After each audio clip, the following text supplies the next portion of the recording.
So I just watched Just Mercy, the true story about a black lawyer from Harvard that goes down south and represents some of the people on death row.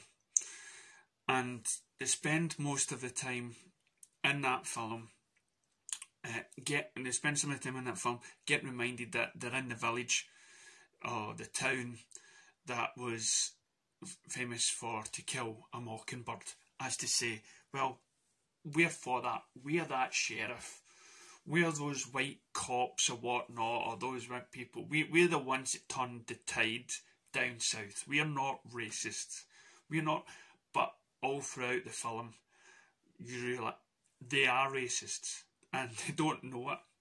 There's one white cop who probably came across in the prison cell that first of all started, but then he realised that the guy was basically innocent, and his demeanour towards the people changed. But as I sat there and I watched the injustice from the sheriff to the lawyer, and this is what for me made the movie. There was a scene between the coloured, I hate saying colour, but I have to describe it, change the colour, right?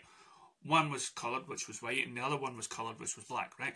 But so the two of them were like talking, and he says, well, you got into this job to be, you know, to stand up for justice, right? To basically be a person that represents the town, not just one side of the town, which has basically, you know, white people in rich houses, but you should also represent the poor people, which are common black.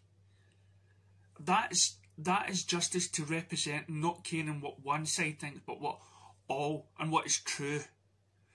What is true in the justice system. So so that got to me. That got to me. The writer was, you know, he touched on something so true. I don't know if the guy said it at the time, but in the court scene, the lawyer who was, you know, going to try and keep this guy on death row, he's looking at the evidence. He's looking at it, and he knows deep down, in order to be justice, in order to be the person he probably set out when he started down this career, that he had to be, you know, he had to do the right thing, and he had to swallow his pride and step down and admit that, you know, and retire the case and let this man go free. And that lawyer and his firm that he started down south had freed more than 100 odd people that was on death row. It goes to show you the amount of innocent people that are facing the death sentence, and it raises the question, should we have the death sentence? Because can we actually be sure that the person is guilty? You know, lie detector test, there is no Wonder Woman lasso that compels you to tell the truth. God, you look at films like Fire in the Sky, when you had people swearing blindly to what the truth was when they portrayed seen an alien. And the past. And still people choose not to believe that. So that is kind of reason why there is no justice in the death penalty. You know? And it's like today's world where, you know, scalping a child and hitting a child is now thought of as barbaric and shouldn't be allowed.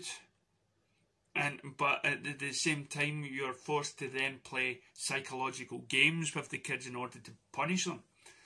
So truth and justice and whatnot. So maybe the jail sentence is the right thing until we find out the real truth, until there's evidence put forward that without a shadow of a doubt that if the person is guilty or innocent. without a shadow of doubt that if a person is found guilty but there's a shadow of doubt, then that case must be looked at and looked at and looked at, and every stone and everything else must be unturned and looked at until there is nothing there that questions the verdict.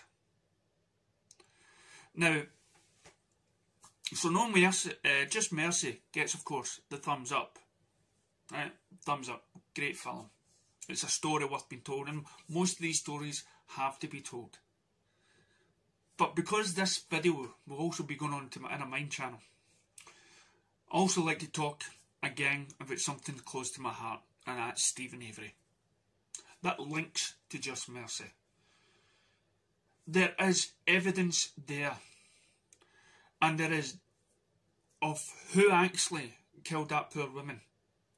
There's a lot of doubt, there's a shadow of doubt on the person that was convicted.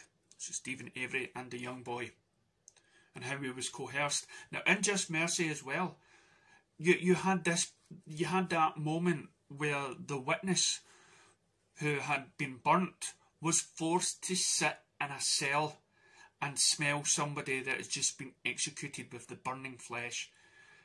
He was going to be punished unless he said exactly what the cops or sheriff wanted him to do.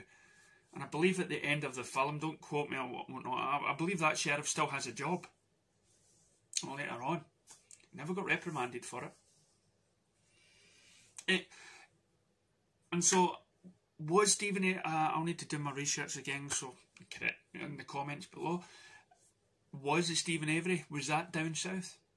Because that shows you don't have to be black to have injustice done to you.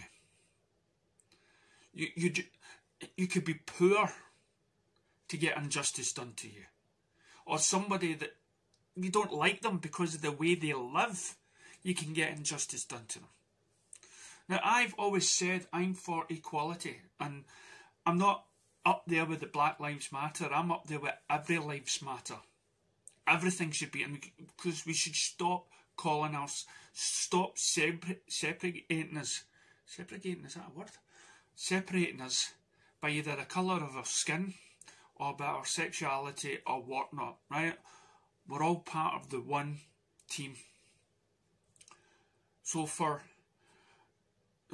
Steven Avery to be in that jail, and for a great woman lawyer that they have, and again, the justice system fails to listen. The justice system, and what I can't speak much for British government.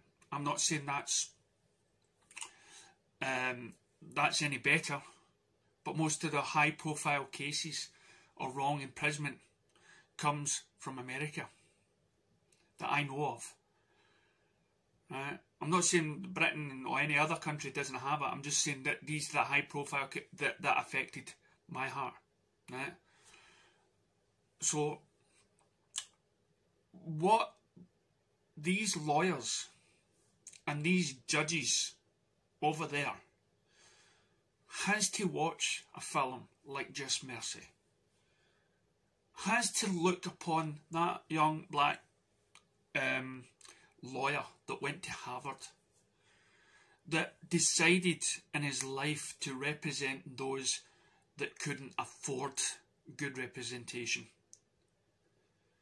Money should not be the issue for lawyers. Okay, yes, we've all got to make a living, but believe me, when you want to be a doctor, and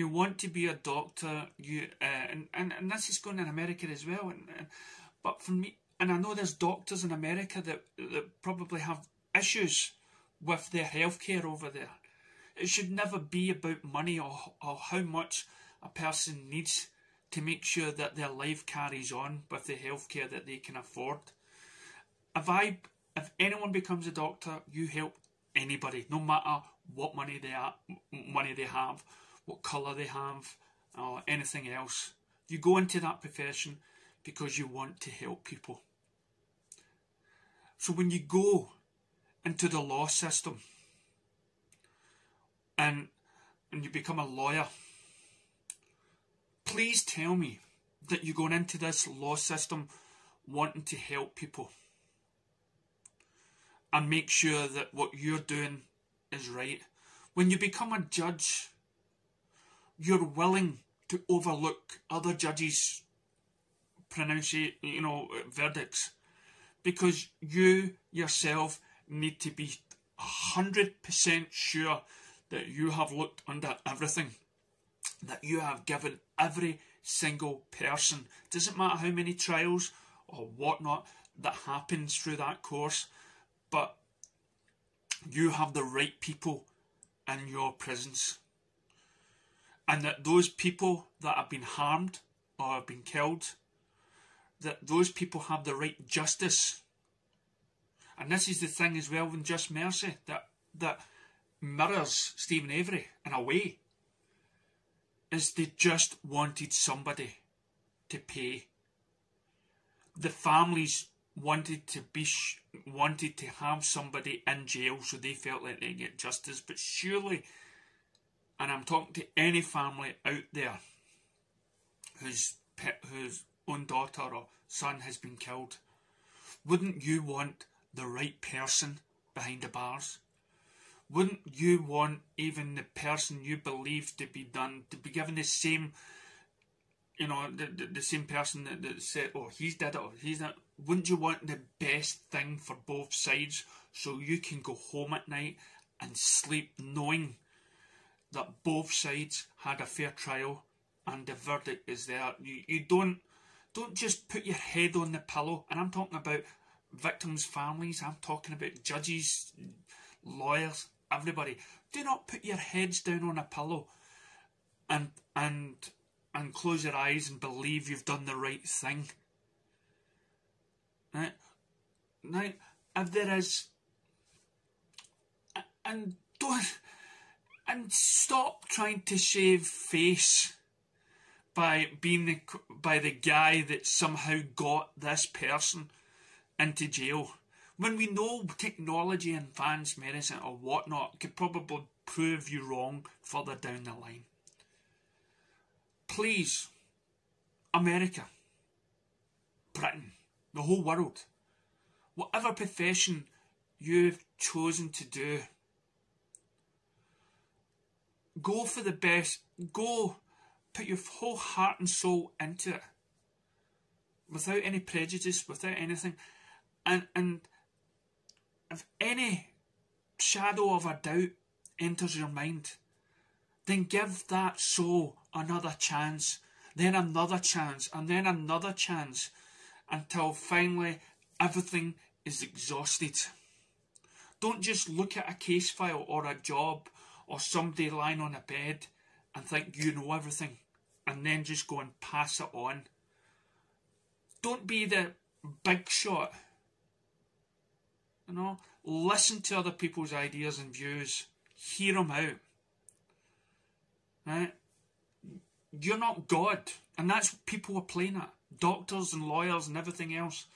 Some people believe that they're gods. Don't be a god. Be a human. Look at, have a bit of humanity in you. Start questioning things. Start questioning yourself. Start questioning what you think. Just like that lawyer did in Just Mercy, when he had to choose between his face or why he got into his profession. Thanks very much for watching.